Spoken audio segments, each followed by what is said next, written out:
આજે આપણે બનાવશું કાચી કેરીનું શરબત.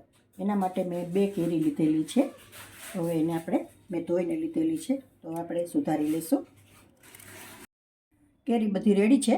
હવે આપણે આને બાફવા મૂકી દઈશું. અને કુકરમાં પાણી લીધેલું છે.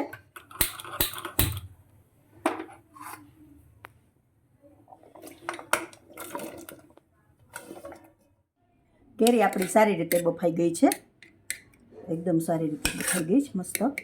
હવે આપણે આને ઠરવા દઈશું અને પછી મિક્સરમાં ક્રશ કરી નાખશું. મિક્સરમાં લઈ લીધું છે. હવે આપણે આમાં મસાલા બધા એડ કરી દઈશું. તો શેકેલા જીરાનો પાવડર લીધેલો છે 1 ચમચી, વરિયાળીનો ભૂકો, થોડો ફોદીનો એડ કરી દઈશું. પીસાઈને તૈયાર છે આપણું કેરીનું પલ્પ. હવે આપણે આના માટે ચાસણી બનાવી લઈશું. તો એના માટે મેં 200 ગ્રામ ખાંડ લીધેલી છે. 250 ગ્રામ કેરી હતી, એના સામે 200 ગ્રામ ખાંડ લીધેલી છે. હવે આપણે ચાસણી બનાવી લઈશું.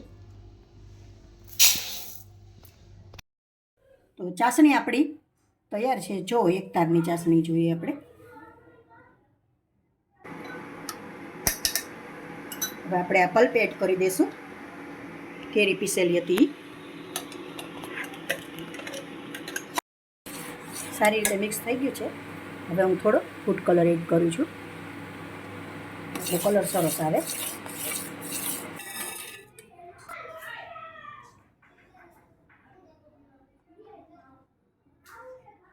તો આપણી સિરપ તૈયાર છે. તો હવે આપણે શરબત બનાવી લેશું. એના માટે મેં ગ્લાસ લીધેલો છે. એમાં 4 ચમચી એડ કરી દઈશું આપણે. થોડી આઈસ ક્યુબ એડ કરું છું. થોડું પાણી. સારી રીતે મિક્સ કરી લેશું. 2 ફુદીનાના પાન એડ કરી દઈશું.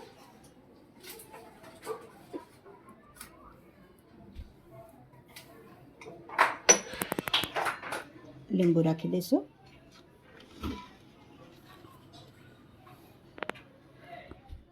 જો મિત્રો, તૈયાર છે આપણું કાચી કેરીનું શરબત. ને આ આપણે જે સિરપ બનાવેલી હતી એ તમે સ્ટોર કરીને એરટાઇટ કન્ટેનરમાં રાખી શકો છો 4 થી 5 મહિના સુધી. તો જો તમને મારો વિડીયો પસંદ આવ્યો હોય તો લાઈક કરશો, કોમેન્ટ કરશો અને તમારા મિત્રોમાં શેર કરશો.